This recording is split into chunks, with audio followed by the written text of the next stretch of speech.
Саламатсыздар ма? Қалайсыздар? Хал жағдайларыңыз қалай? Денсаулықтарыңыз қалай? Ал енді бастайық. Урок 44. Земля – наш общий дом. Жер біздің ортақ үйіміз. Рассмотри инфографику. Земля – наш общий дом. Бұл мына инфографик назар салайық. Бұл жерде былай делінген. Жерде ішетін су, яғни біз ішуге адамдар қолдануға судың жердегі барлық заттың 3%-ін ғана құрайды. Ал суды іше алмайтын, ішуге жарамсыз су жердің 97%-ын құрайтын болып тұр. Яғни өзен, көл, мұхит сулары ішетін суға қарағанда өте көп. На земле живут 7 миллиардов людей. Жерде 7 миллиард адам өмір сүреді дейді. На земле живут 600 миллионов животных. Ал жануарлар болса 600 миллион екен. Түсіндік пе? Бұны қарап тұрып, не ойладыңыздар? Қандай ой келді? Мысалы, менің ойыма ойладым. Яғни адамдар ішуге жарамды суды үнемдеу керек. Өте аз.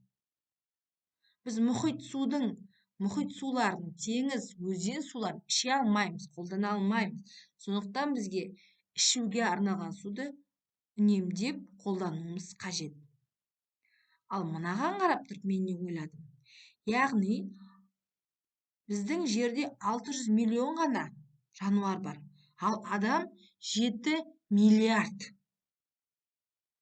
Біз адамдар жануарларды сақтап көбейтуіміз қажет. Ары қарай.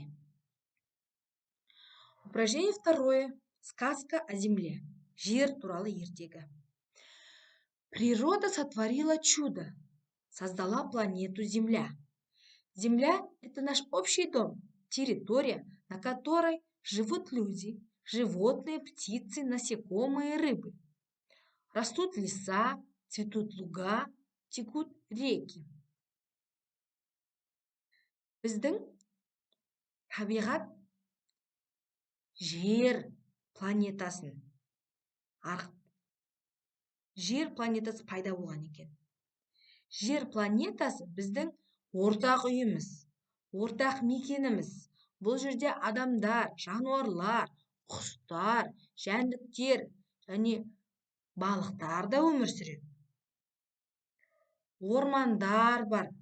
Біздің жайқалған жапырақ жазығымыз бар. Өзен, көлдеріміз ағып жатыр осы жерде. Она сказочно богата и удивительна. Перед силой земли мы все равны.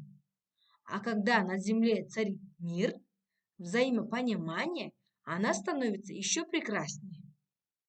Давайте ценить и беречь нашу чудесную планету Земля. Ол өте бай, әрі таңғаларлық. Жердің күшіне біз бәріміз бас иеміз. Біз бәріміз теңбіз жер үшін. Ал жерде татулық, достық болған кезде ол одан да құлпыра жөнеледі. Біз өзіміздің жерімізді сақтап қорғап қалайықшы. Жарайды ма? Келісесіздер ме менімен? Және соңғы сөйлемді дәптерге көшіріп жазуымыз қажет. Ары қарай. Творческое задание.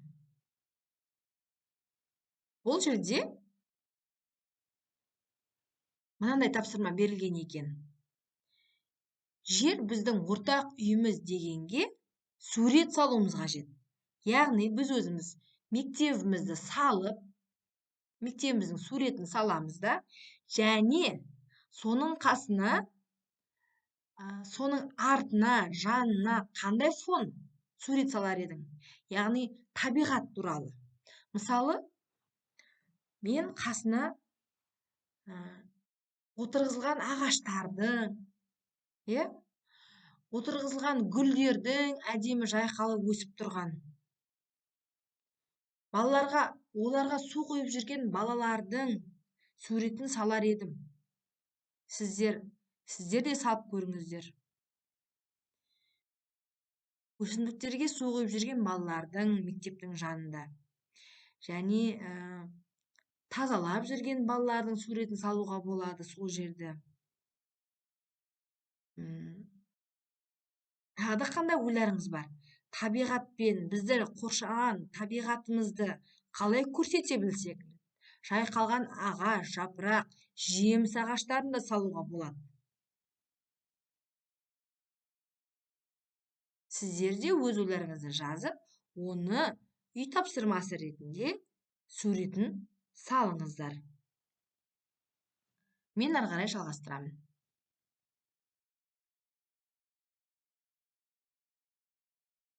Распредели. Поставь к выделенным словам вопросы. Қарамен жазылған сөздерге сұрақ қой дейді. Және көшіріп жазуымыз қажет. Человек всегда должен бережно относиться к природе. Адам барлық уақытта әрқашан деген мағынаны білдіреді. Табиғатқа өте сақ қарау керек. Нәзік қарау керек. Енді осы жерде екі қарамен жазылған сөз бар. Всегда и бережно. Бұған сұрақ қояйықшы бұл сөздерге. Әрқашан. Всегда. Когда? Всегда. Бережноға сұрақ. Как? Бережно. Қалай біз құрметтеуіміз керек? Яғни біз мұқият, нәзікпен, оны аялап, күтіп, табиғат. Яғни бұл жердегі как, бережно деген сұраққа қойылған как сұрақ, және всегда сұрақтары бұл не болады? Бұл наречие. Как деген сұрақ қойылады. Мынаған всегдаға әрқашан. Когда біз бұл жерде ертең деген мағынаны қолданбаймыз. Бұл жерде наречие, яғни біз өзіміздің ойымыздың, яғни бір іс-қимылдың бейнесін өз алдымызға, яғни біз барлық уақытта әрқашан күнде сол табиғатты қорғауымыз керек деген сөз. Яғни когда, как деген сұраққа наречие жауап береді, наречиеге жауап береді. Наречиенің сөздері когда және как деген сұраққа жауап береді. Днем солнце светит ярко. Екінші сөйлем. Сұрақ қояйықшы. Когда солнце светит ярко? Днем. Днемға когда деген сұрақ қоямыз. Днем солнце светит как? Ярко. Бұл жерге яркоға как сөзі қойылады. Как сұрағы қойылады. Үшінші. Вечером ветер дует тихо. Когда ветер дует тихо? Вечером когда сұрағы қойылады. Ветером қашан? Жер, жай соғады. Кешке қарай. Вечером ветер дует как? Тихоға как сұрағын қолданамыз. Кешке жер қалай соғады? Жай соғады. Төртінші. Люди на земле живут дружно и мирно. Жердегі адамдар тату өмір сүреді. Люди на земле живут как? Мына екі сөзге как деген сұрақ қойылады. Дружно и мирно. Екеуіне де как деген бір сұрақ қойылады. Люди на земле живут как? Дружно и мирно. Яғни бұл жердегі когда және как сұрақтарына жауап берілген сөздер наречие болып есептеледі. Түсіндік пе? Енді ары қарай жалғастырамын. Бұл жаттығуда восстанови деген, яғни мына жерде қарамен жазылған сөздер, бұл жерде не нүкте, не үтір, не сұрақ, ешқандай тыныс белгісі қойылмаған. Сөздер бір-бірімен жабысып қалған, қандай сөз екені белгісіз, соны ажыратып, дұрыстап жазуымыз қажет. Почему нам надо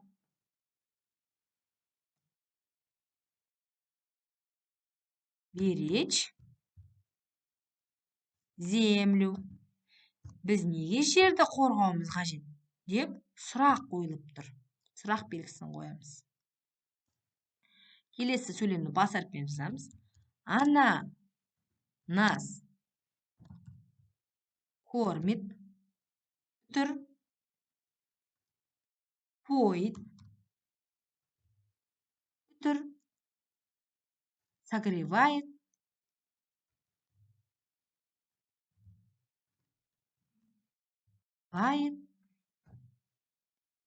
защищает. Ол бізді киіндіреді, тамақтандырады, жылытады және қорғайды деп жазылған.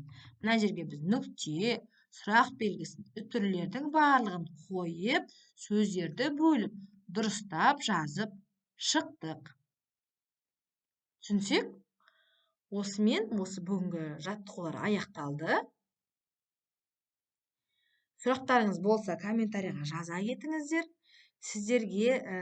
Сіздердің көңілдеріңізден шыққанына мен қуаныштымын. Әрі қарайда бірге жұмыс жасайық. Түсініп отырып, тапсырманы жазуға тырысайық. Мен түсіндіріп айтып отырмын ғой. Сол үшін түсініп отырып жазайық. Осымен сабақ аяқталды. Келесі кездескенше сау саламат болыңыздар.